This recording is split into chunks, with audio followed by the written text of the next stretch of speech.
Igreja Açores, o programa com a atualidade da Diocese de Angra para ouvir ao domingo, ao meio-dia, na sua Antena 1 Açores. Olá, obrigada por estar com o Igreja Açores. Este é o programa da Diocese de Angra que aborda a atualidade católica na região.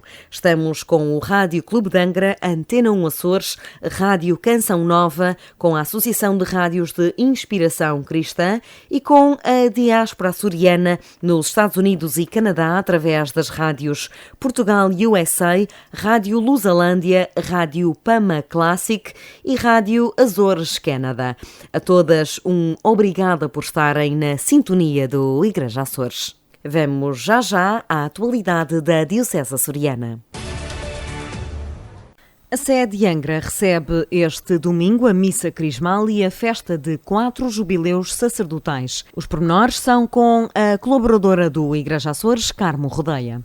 A missa crismal, que será celebrada no domingo e na qual os sacerdotes renovarão as suas promessas, integrará ainda a celebração de 4 jubileus sacerdotais. Este ano, ao todo, 24 sacerdotes completariam os 70, 60, 50 e 25 anos de ordenação, mas muitos já faleceram ou pediram dispensa do sacerdócio. Por isso, apenas um celebra 70 anos, o cônego Gil Mendonça, natural das Flores e residente na Terceira, e 3 outros sacerdotes celebram 25 anos de ordenação. O cônego António Henrique Pereira e o padre Hermínio Mendes, ambos da Ouvidoria de Angra, e o padre José Paulo Machado, da Ouvidoria de Ponta Delgada. O bispo de Angra irá presidir a celebração na Catedral. Numa nota enviada a 19 de março, Dom João Lavrador felicita os sacerdotes que vivem este ano o seu jubileu sacerdotal, sublinhando o reconhecimento da Igreja Diocesana pela sua generosa entrega ao serviço do povo de Deus que lhes foi confiado, refere a carta enviada aos sacerdotes, à qual o Igreja Açores teve acesso. A festa restrita e feita de acordo com as regras de segurança a que a atual situação impõe, começará às 18 horas com a celebração de uma Eucaristia na sede de Angra, seguindo-se um jantar no Seminário Episcopal. Além da missa crismal na Sé, no próximo domingo, o bispo presidirá também, no dia 23, a uma celebração idêntica na Madalena do Pico, na qual o clero da Vigararia do Ocidente renovará as suas promessas sacerdotais. Finalmente, no dia 25 de junho, os sacerdotes da Vigararia Nascente, que integra as ilhas de São Miguel e de Santa Maria, serão convidados a renovar também eles as suas promessas sacerdotais na Igreja Matriz de Ponta Delgada às 12 horas.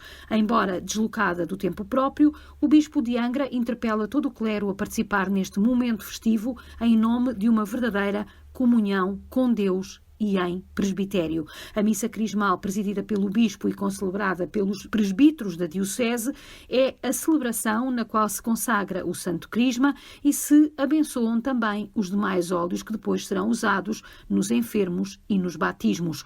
Em geral, esta missa é celebrada na Catedral de cada Diocese, na Quinta-feira Santa, mas por razões de conveniência pastoral pode ser adiantada para outro dia da semana ou, neste caso concreto, para outra data, por decisão da Santa Sé. O rito da missa crismal inclui a renovação das promessas sacerdotais. Após a homilia, o bispo diocesano convida os seus sacerdotes a renovar a sua consagração e dedicação a Cristo e à Igreja. Juntos prometem solenemente unir-se mais a Cristo, ser ministros fiéis dele, ensinar e oferecer o santo sacrifício em seu nome, bem como conduzir outros até Cristo. A celebração acontece este domingo pelas 18 horas na Sé Catedral de Angra. O bispo de Angra, Dom João Lavrador, foi reconduzido na presidência da Comissão Episcopal da Cultura, Bens Culturais e Comunicações Sociais. A reeleição aconteceu durante a Assembleia Plenária da Conferência Episcopal Portuguesa, que decorreu em Fátima na passada semana. Dom João Lavrador diz-se motivado pelo voto de confiança num trabalho de continuidade e garante que o serviço à Igreja é mais fácil graças a membros e colaboradores de excelência.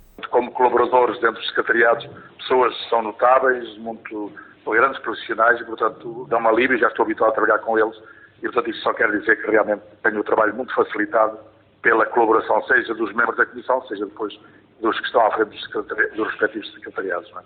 Neste novo mandato de 3 anos, Dom João Lavrador espera conseguir concretizar um projeto para a comunicação social que já começou a dar os primeiros passos. Um sonho que eu tenho e que está a ser desenvolvido, mas que ainda não teve ainda um impacto grande, é o que nós, assim, de uma maneira ousada, tenho falado, que era um plano para a comunicação social, um plano nacional e que realmente já se deu algum passo. Estamos na expectativa de ver se a nível da Conferência Episcopal, sobretudo a Comissão Permanente da Conferência Episcopal, também vai aceitando já algumas sugestões que lhe foram sendo dadas, sobretudo em termos de assessorias a nível da comunicação social, porque, dada a importância que nós temos e a vastidão de meios que hoje temos, é preciso articular. E o plano quer dizer isso mesmo, é articular tudo o que está no terreno, tudo o que está a realizar, e, portanto, de alguma maneira seria esse um ponto que eu gostaria de desenvolver, e eu penso que ele se vai desenvolver pouco a pouco. Isto não é uma questão de papel, é uma questão de prática, e é uma questão de nós irmos realmente fazendo esse trabalho. Vai-se fazendo através de jornadas, vai-se fazendo através de diálogos, através de encontros que vamos tendo, através de peritos que vão dando as suas sugestões. Portanto, tudo isso vai ajudando a ir equacionando a problemática das comunicações sociais dentro deste contexto. Dom João quer também uma maior coordenação para os bens culturais da Igreja. Que, a nível dos bens culturais, se fizesse realmente um levantamento e, ao mesmo tempo, no diálogo com o Governo da República e depois, no nosso caso, com o Governo Regional, podemos avançar cada vez mais para uma valorização do nosso património. Nós temos muito de restauro a fazer, temos muito de alguma maneira, de valorizar o próprio património para que ele possa estar verdadeiramente ao serviço daquilo que ele é, para ser usufruído precisamente por aqueles que olham para ele, faz parte realmente da riqueza patrimonial da nossa história e por aí fora nós precisamos muito de melhorar e precisamos de avançar. Já se tem feito bastante, é preciso agora continuar esse trabalho. O responsável diz ainda ser preciso, agora mais do que nunca, dar atenção ao vasto universo da cultura em Portugal. A nossa cultura está muito ferida com esta questão da pandemia e ainda está a continuar a ser ferida. Nós não sabemos o que é que vai resultar daqui. É preciso estar muito atento e eu gostaria de estar muito atento e já convidei, porque futuramente temos que fazer uma reflexão bastante séria sobre as fraturas que esta pandemia não só fez e está a fazer em termos económicos, em termos relacionais, mas em termos sociais também vai ter, e o que quer dizer que também, em termos eclesiais, também nós vamos ter aqui algumas fraturas que é preciso nós estarmos atentos e tentar ver como é que nós vamos responder. A Conferência Episcopal Portuguesa procedeu à eleição dos representantes das suas 7 comissões episcopais para os setores específicos da atividade pastoral, reconduzindo no cargo 5 bispos. As IPSS e Misericórdias dos Açores vão receber um apoio extraordinário para equipamentos de proteção individual por cada utente das diferentes valências. Bento Barcelos, presidente da União Regional das Misericórdias dos Açores, garante que o apoio é urgente, especialmente depois de um investimento avultado das instituições em equipas espelho nos últimos meses, que exigiram um reforço do número de colaboradores e um aumento das horas de trabalho para 12 horas, para que as trocas de turnos fossem em menor quantidade, representando um menor risco. E enquadra um apoio, uma majoração de financiamento de 60 euros por mês por cada utente residente ou acolhido numa estrutura residencial para pessoas idosas e também o mesmo montante para o serviço de apoio domiciliário. 30 euros para outras valências, nomeadamente valências de apoio a crianças e jovens em residência, em lar residencial. Esse apoio, todos os apoios são bem-vindos, mas tem que considerar que fica muito aquém das responsabilidades financeiras que as instituições tiveram que assumir, nomeadamente no período em que tiveram em funcionamento as ditas equipas espelho. Grande parte das misericórdias açorianas já não pratica a modalidade de gestão de equipas, mas o impacto financeiro foi para o provedor muito agressivo para a situação atual das misericórdias na região. Todos os equipamentos de proteção individual que foram altamente reforçados na sua disponibilização e sua utilização, correspondendo aos planos de contingência, acarretaram um envolvimento financeiro de honorários em termos de recursos humanos e de custos da aquisição desses equipamentos muito consideráveis que não são de forma nenhuma satisfeitos com esse financiamento suplementar designado majoração no financiamento dos acordos de cooperação no âmbito das estruturas de lar ou de IRP. Para o apoio domiciliário, os 60 € atribuídos por utente representam um montante satisfatório. Já no que toca aos utentes institucionalizados em estruturas residenciais, o valor fica muito aquém das despesas extraordinárias em tempo de pandemia. O provedor da Santa Casa da Misericórdia de Angra do Heroísmo avança ainda que a autorização para que os utentes recebam visitas semanais foi um passo importante, mas refere que é a altura de dar o próximo. Agora, há uma preocupação que já foi emanada, já foi feita chegar à Autoridade de Saúde Regional, por mim próprio, não só como provedor da Misericórdia de Angra, mas também como presidente da União Regional da Misericórdia dos Açores, que é o caso dos próprios utentes. Os utentes que estão ainda, digamos, condicionados a saírem e a poderem, aqueles que têm capacidade de mobilidade, naturalmente, e capacidade cognitiva para o fazer, a poderem sair, a dar os seus passeios, a poder ir à farmácia, visitar o familiar, a ir às suas casas ou à casa dos familiares. Bento Barcelos já solicitou à Autoridade de Saúde Regional orientações no sentido de retribuir liberdade aos utentes que estão, desde março, confinados aos lares. Na Sé Catedral de Angra, o nascimento de São João Batista será assinalado de forma diferente, com uma celebração presidida pelo Bispo Emérito Dom António de Sousa Braga, como adianta o pároco cônego Ricardo Henriques. Habitualmente, nós celebramos a Eucaristia no dia 24 às 11 horas da manhã, porque é o dia do nascimento de São João Batista. Não costuma ter muita relevância, porque no contexto das São Joaninhas é claro que há muitas festas exteriores, não é, que mobilizam as pessoas, não é? Logo a seguir é essa missa, é a espera de gado no alto das copas, etc. Como este ano não há nada disso, então houve um contato entre a Câmara e a Paróquia da Sé, no sentido de se assinalar a celebração do nascimento de São João Batista. Então estará presente não só a Câmara Municipal, o Executivo Camarário, como também alguns elementos da Assembleia Municipal estarão presentes precisamente para assinalar o nascimento de São João Batista. Também, nessa altura, estará cá o Sr. Dom António Braga, que, em princípio, presidirá a Eucaristia, e os sacerdotes da zona de Angra também estarão presentes. Para o sacerdote, este poderá ser um momento de introspecção para os angrenses. Do ponto de vista religioso, podemos dizer que não há grande alteração, porque, pronto, é a celebração da Eucaristia. Por outro lado, em termos exteriores, não é?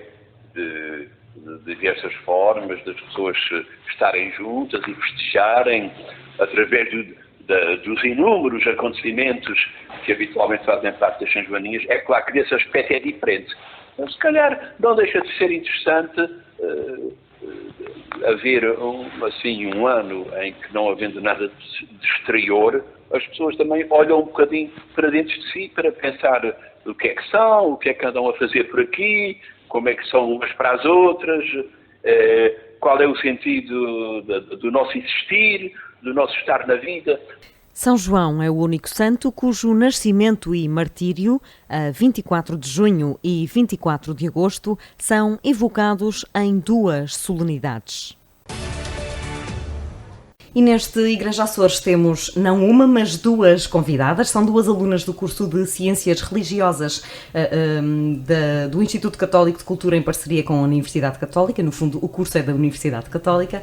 São a Bárbara Silva e a Catarina Amaral, que embarcaram nesta viagem e estão ainda em época final de ano letivo. Portanto, eu roubei-lhes algum tempo de estudo para virem aqui ao estúdio conversar connosco. Boa tarde às duas. Obrigada por estarem neste Igreja Açores. Boa tarde, Tatiana. Vamos começar aqui pela Bárbara, por esta experiência, para ficarmos a conhecer um pouco melhor. A Bárbara vem de que formação para agora estar a fazer mais esta formação em Ciências Religiosas?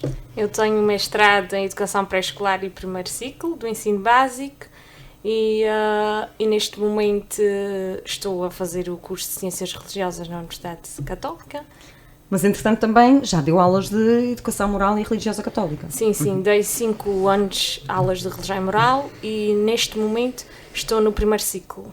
Como é que foi esta experiência destes 5 anos a lecionar?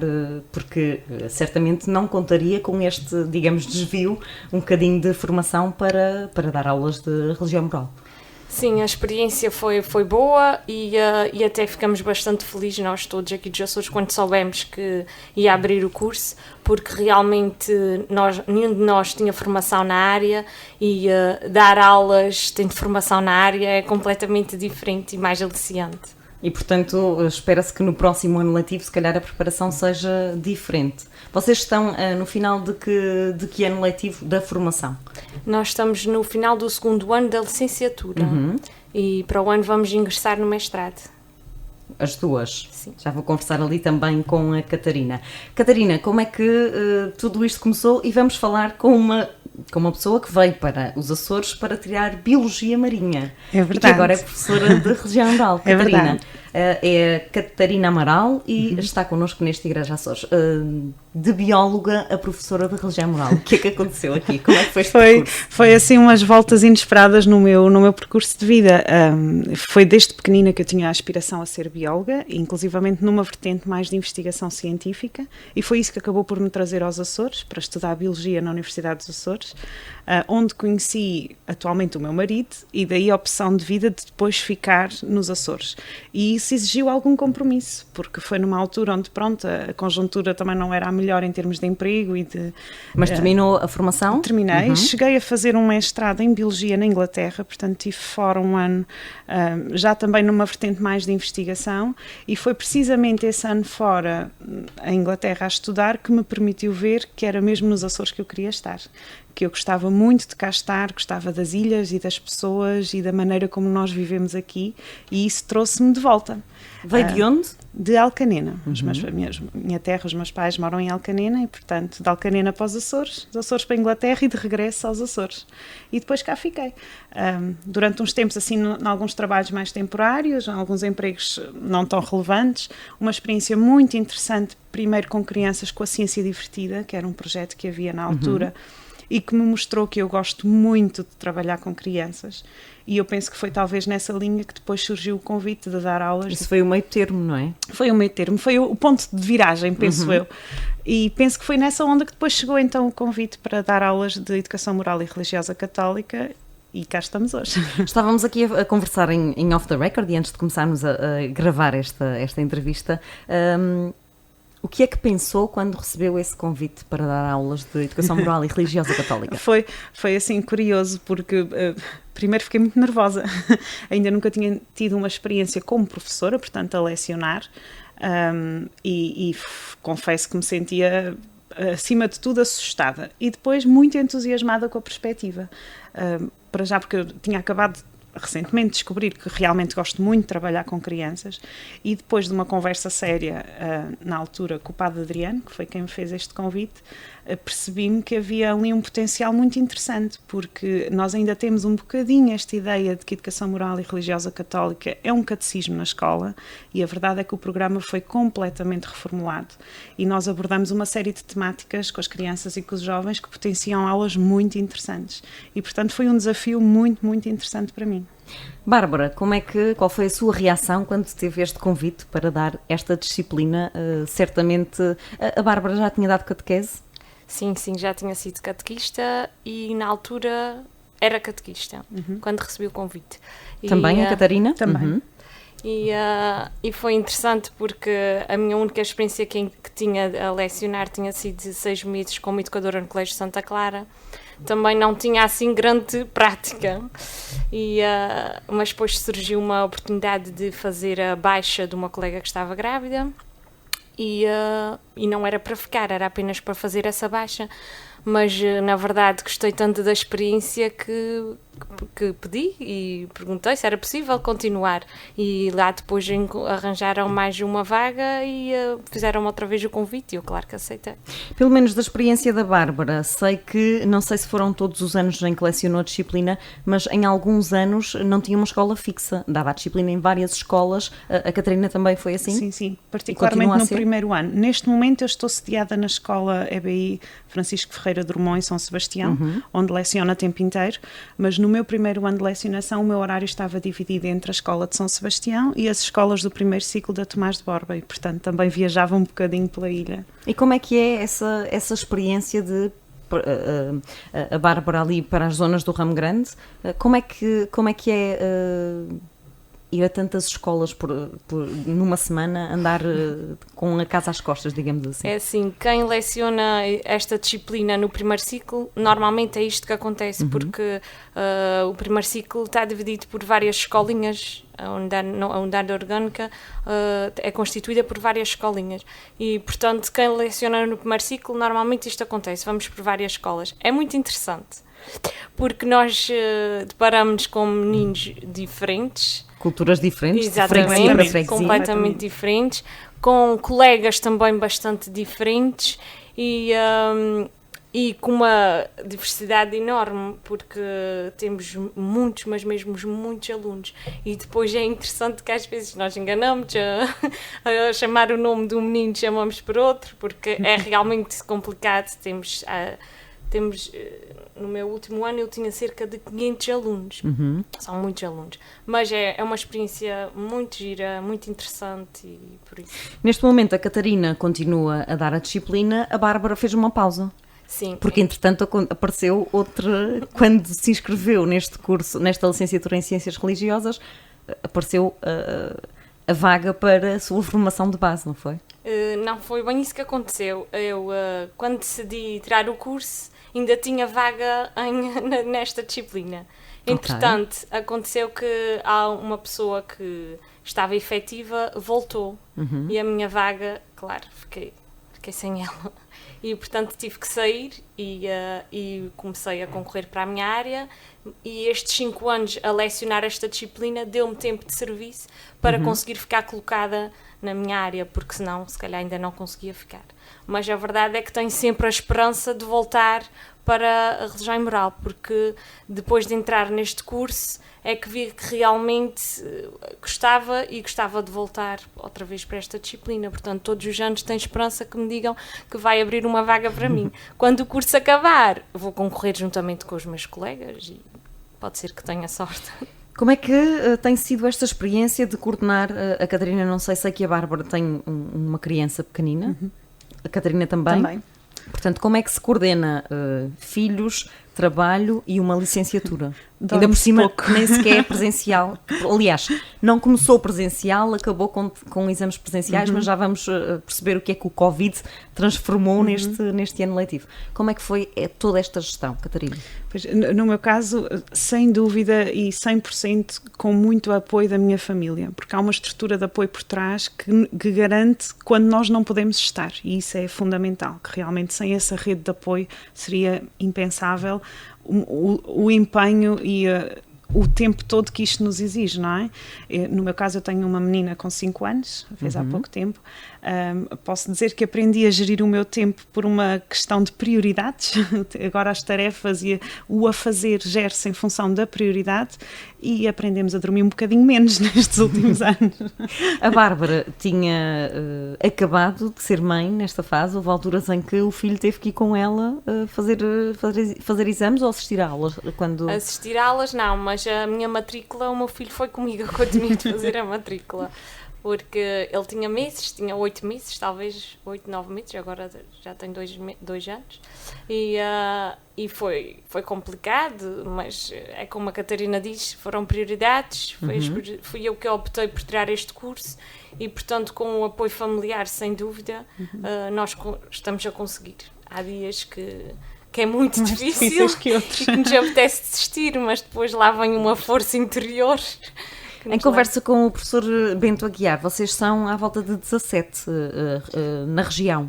Neste momento a nossa turma, que é chamada a Turma Açores, tem 20 alunos. Dos 20, uma colega nossa é da Madeira, é a única do arquipélago da Madeira, mas que também é professora... E que está inserida na Turma Açores. Está inserida na Turma Açores, aproveitou realmente a boleia. E depois temos 2 colegas numa situação um bocadinho distinta, uma senhora que faz parte da pastoral na Ilha de Santa Maria e que decidiu enveredar por vontade própria de se enriquecer e para poder atuar também nessa vertente mais pastoral, e uma outra colega que, não tendo ainda uma formação superior, está a fazer a sua formação de base.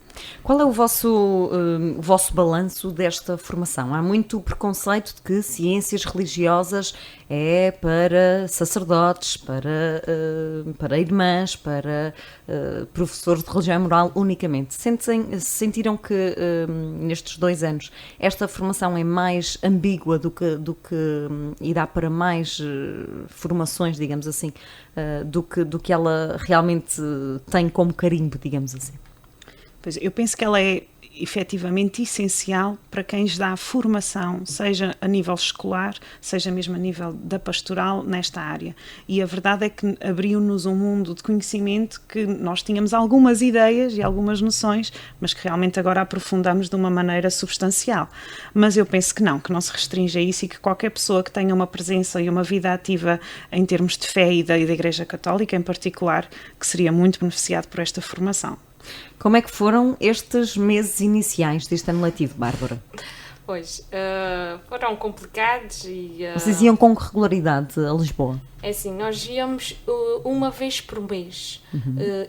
Tínhamos aulas à sexta e ao sábado. Sempre uma vez por mês tínhamos estas aulas presenciais. Durante a semana temos sempre aulas à segunda e à terça, das 5 às 9 da noite. Em que regime? Por videochamada? Exatamente, por videochamada. E assistem em casa, não se juntam. Exatamente, os professores dão aulas lá na Católica, têm alunos lá das turmas e nós assistimos... Tem alunos presenciais? Exatamente. E nós assistimos a essas aulas por videoconferência. E como é que é a acessibilidade, a relação com os professores na Católica, o envio de trabalhos, o envio de TPCs, se é que eles existem? É interessante, temos também uma experiência que penso que é nesse aspecto paralelo às outras universidades. Isto não se pode dizer que é uma universidade aberta, porque em bom rigor não é. Não é. E há inclusivamente um grau de exigência que lá, por sermos a turma online, entre aspas, não é em nada diminuído em relação aos alunos que estão a ter aulas presenciais. Portanto, nós todas as semanas temos estas aulas online, em videoconferência, em simultâneo com a turma que está presencialmente, e nessa mesma semana são abertas tarefas para aquelas disciplinas que estão selecionadas para nós cumprirmos durante o resto da semana. E depois vai havendo os trabalhos de avaliação contínua, com datas limites para serem submetidos e todo o outro acompanhamento normal. E estas aulas? Bastante quantidade, porque é uma universidade muito exigente. E depois como é que se preparam aulas para os dias seguintes? Pois. Dorme-se menos. Não, eu aprendi nesta licenciatura, penso que posso dizer que reaprendi a gerir o meu tempo. Todos os momentos do dia contam e já não há momentos que eu possa dizer que são devotados a fazer nada. Quanto mais não seja a própria gestão familiar e da nossa casa, tem que ser bem pensada, porque aquilo que antes poderia ser feito em 2 horas, hoje em dia tem que ser organizado mais rapidamente para o tempo poder ser utilizado de outra maneira. E dar aulas de educação moral e religiosa católica nos dias de hoje, Bárbara, é um desafio grande. As crianças já não são tão naíves, tão tapadinhas, passando a expressão popular, como eram há umas décadas atrás, como nós éramos, se calhar. É um desafio, mas também é bastante interessante, porque as crianças também hoje em dia têm uma mentalidade completamente diferente da nossa que nós tínhamos anteriormente. E falar de situações como a família, se calhar anteriormente nós ficávamos um bocadinho escandalizados com alguns famílias, conceitos. Exatamente. E hoje, as crianças estão mais abertas, são mais receptivas. No entanto, vemos também que as crianças têm um sentido de justiça muito mais apurado e por isso às vezes é complicado gerir alguns conflitos, mas é muito interessante porque as crianças, apesar de tudo, as crianças vê-se que os pais transmitem os valores às crianças e portanto acho que estamos a ir num bom caminho. Há muito a ideia contrária de que as crianças hoje têm tudo de mão beijada, que nem sequer precisam de pensar, que muitas vezes a educação não é a melhor. Isto, para quem lida diretamente com elas, se calhar não é bem assim. Não é bem assim. Eu apercebo-me que os meninos nos desafiam mais do que nós pensamos. E é muito interessante, porque como a nossa disciplina tem uma abrangência temática muito grande, nós temos alguma flexibilidade no currículo para nos ajustar à turma que temos e nós conseguimos fazer coisas muito interessantes e aquilo que eu noto, particularmente com os meninos que já conhecemos de outros anos e que acompanhamos o seu crescimento, com quem estamos mais à vontade, é que eles usam a nossa disciplina precisamente para fugir, entre aspas, um bocadinho àquelas temáticas mais curriculares do núcleo académico para depois poderem explorar outros temas. E então, desde a natureza, à família, ao contacto com o outro, obviamente, e é muito interessante desafiá-los a eles e depois vê-los a eles a desafiarem-nos a nós. O que é que eles mais gostam de conversar nas aulas de Educação Moral e Religiosa Católica? Quais são os temas favoritos deles? Essa é difícil. Eles gostam muito de conversar coisas da atualidade, coisas que às vezes eles ouvem no telejornal e que em casa não ficou muito bem esclarecido numa conversa com o pai, ou com a mãe, ou com o avô, ou com a avó, e de repente trazem para dentro da sala de aula e coisas que são relevantes no seu dia-a-dia. Por exemplo, aquilo que a Bárbara dizia há bocadinho do sentido de justiça, de que às vezes na relação com os coleguinhas alguma coisa não corre bem, eles vêm ter connosco e dizem, professora, então, mas como é que é? Ele fez isto e aquilo, e é engraçado. No primeiro ciclo, a experiência que eu tenho, refletindo um bocadinho, é que o que eles mais gostam é, como a Ali chega à sala, é a professora de religião moral que tem que resolver os conflitos. É justiceira. Exatamente. Eu às vezes digo, vocês estão bem calmas, já vamos falar sobre isso. Porque eles mal entram na sala, a primeira coisa é como se eu fosse o padre daquela freguesia, então parece que eles se querem confessar.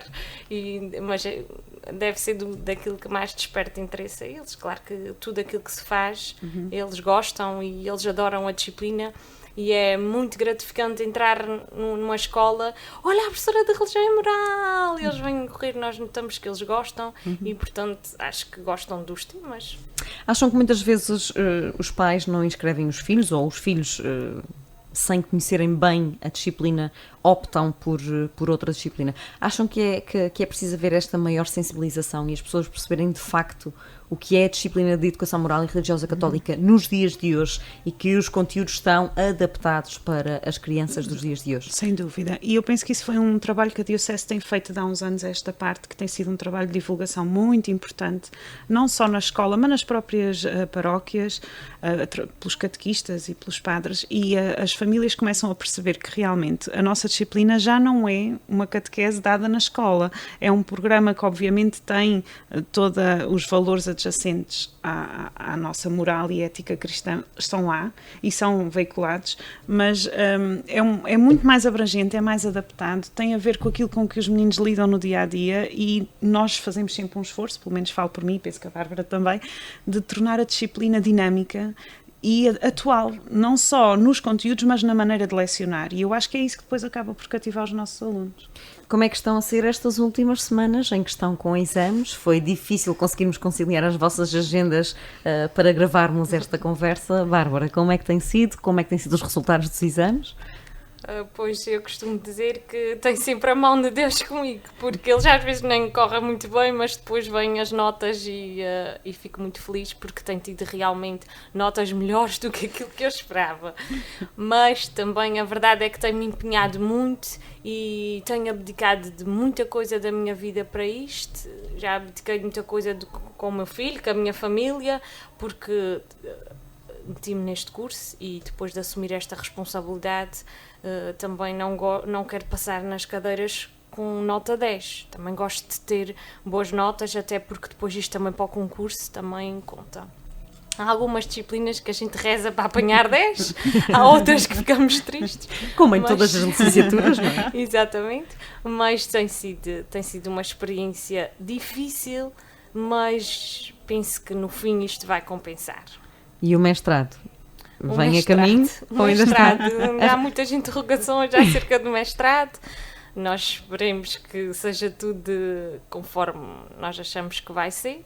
Mas nesta fase o objetivo é integrar o mestrado. Sim, estamos a acabar Ambas. a licenciatura. Sim, o mestrado é fundamental porque é o que nos irá conferir a profissionalização em serviço, que permite depois então concorrermos. E entrar nos quadros. E entrar nos quadros, da exatamente. Portanto, é uma etapa fundamental que, se tudo correr bem, mediante a conclusão desta época de exames, iremos começar no próximo setembro. Como é que está a correr a época de exames para a Catarina?